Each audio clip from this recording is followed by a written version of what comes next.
bigenda gute ariko kizi kuzigamiza gituma mu gihe cy'itumba. Ya mushumba wagiye kure ikibazo nabajije.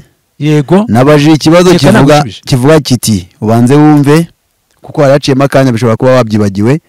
Nabajije ikibazo kigira kiti umuntu kaza agahanurira umuntu ngo Imana iguhaye isambu, hakaza undi muhanuza agahanura ngo Imana ikubujije guhinga, ibyo twabihuza gute?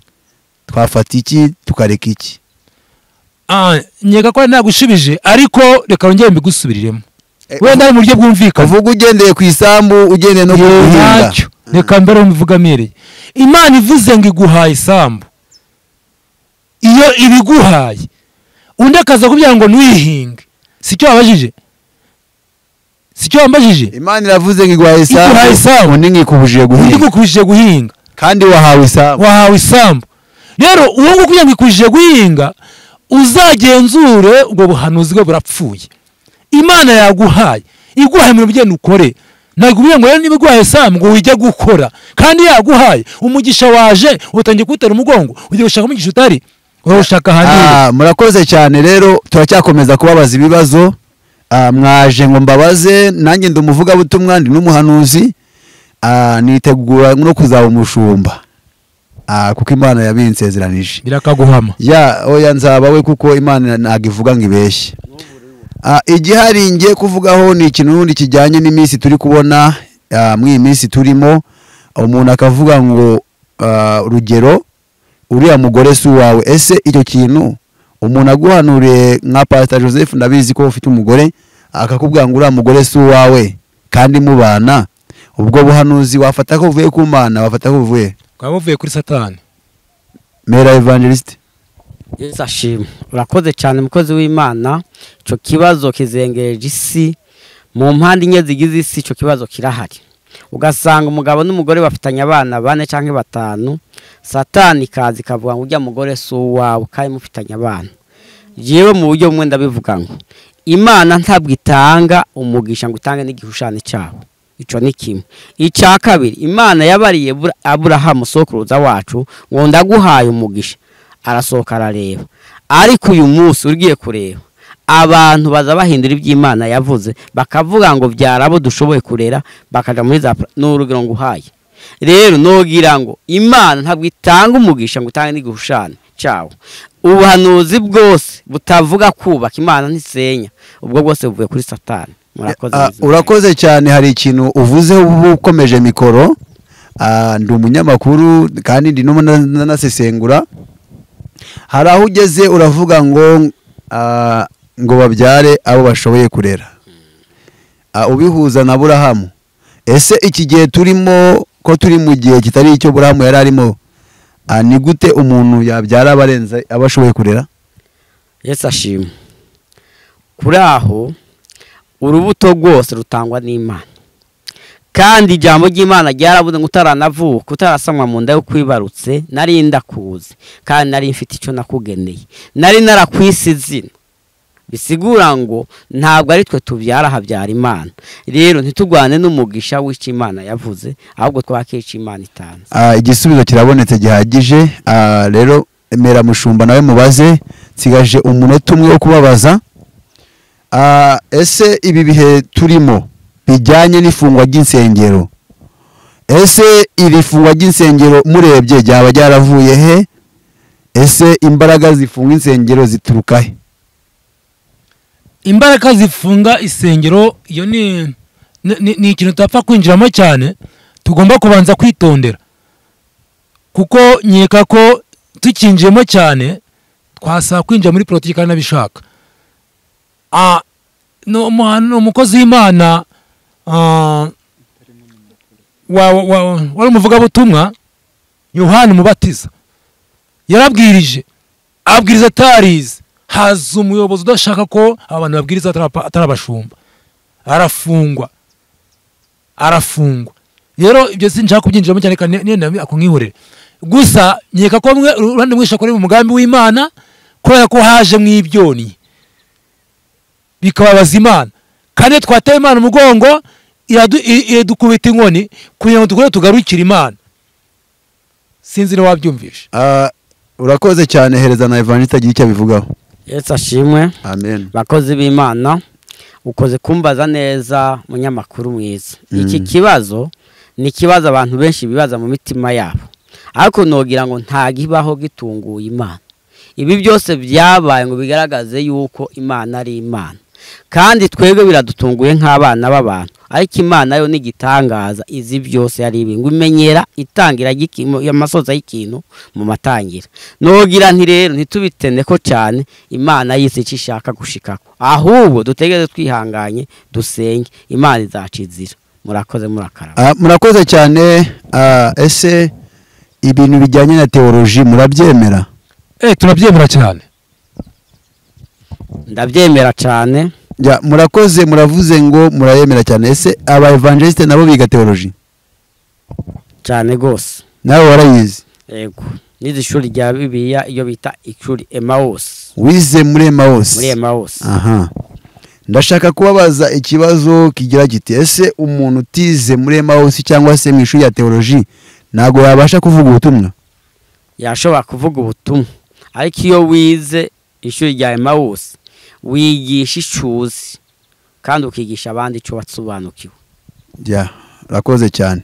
Reka mbaze umushumba mumere mubaze, ese mushumba umuntu aramutse agiye mu gihugu kitabamo abantu akagenda ari umushumba, wenda tuvuge nk'aha turi urabona kuntu hameze, yahagera akifuza wenda gutangiza ministeri cyangwa se ubutumwa, ese aramutse agize gutya akabona abantu 4 cyangwa 5 akabashumbira mu icyo gihugu kitagira abantu, ashobora kwitwa umushumba? Yakitwa iki mu gihe afite abantu 4 cyangwa 5? Ese kuba umushumba bihera ku bantu bangahe? Icyo kibazo evangeliste nawe niba kizaraza kukivugaho, ariko reka duhere ku mushumba. Nyeka ko wakibajira nakisubiza, uko urabajije ngo mbese ngo ugize mu gihugu kitarimo abantu ariko ukahasanga 4, none sawa sawa abantu 4 bahasanze sawa abantu. Intabwo Imana iduhamagarira kujya gukora umurimo wayo.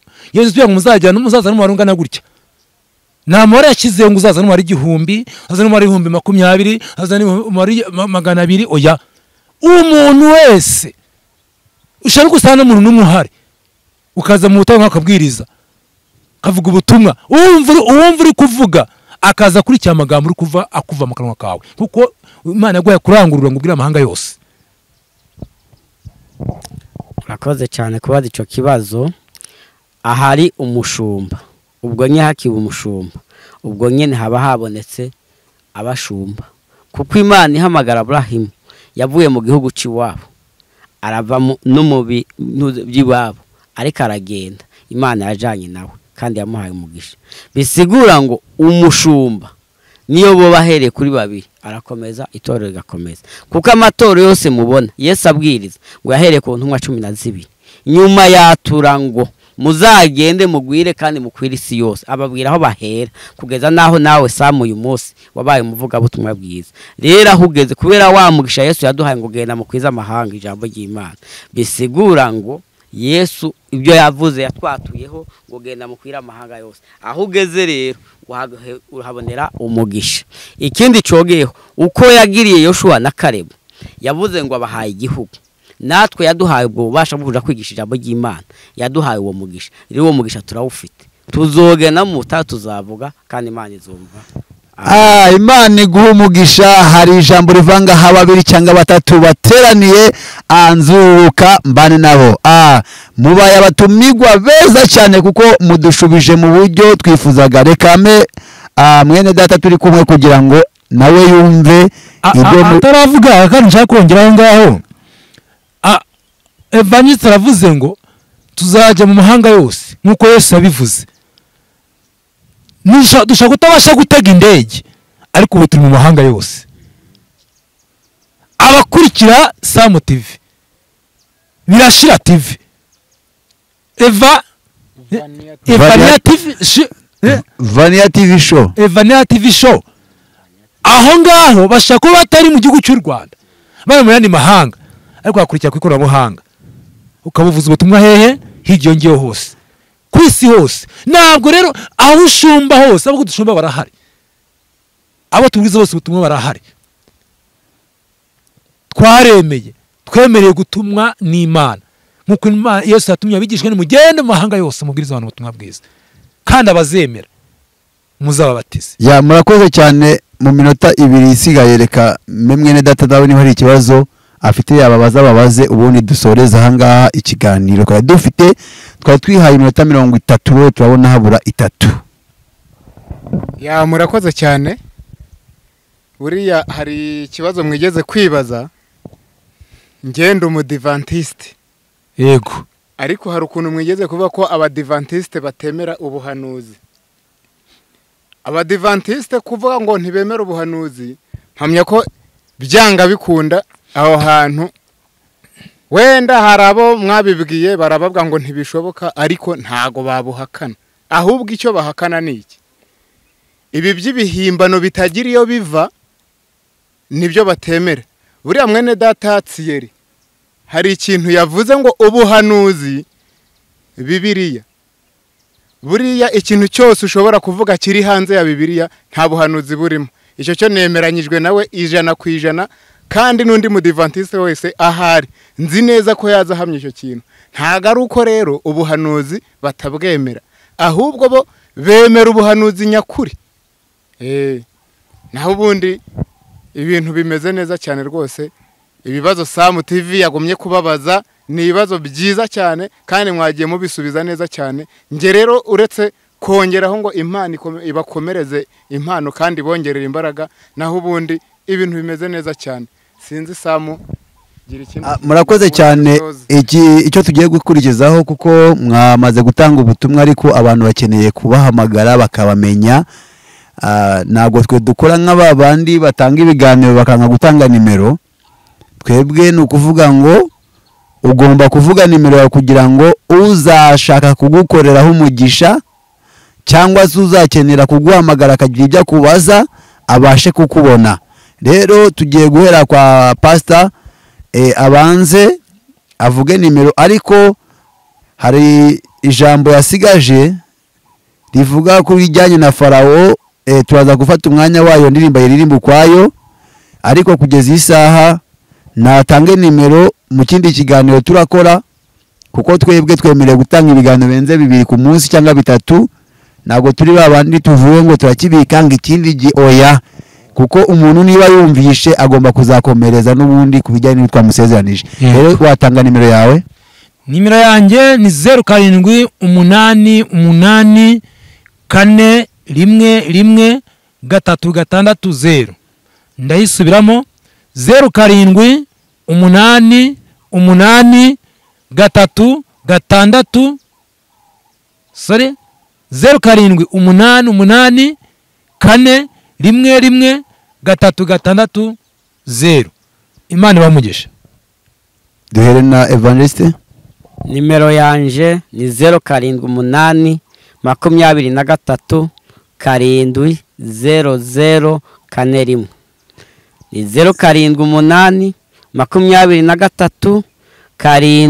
0783 Murakoze cyane ngaho sengera ubwoko bw'Imana dusoze.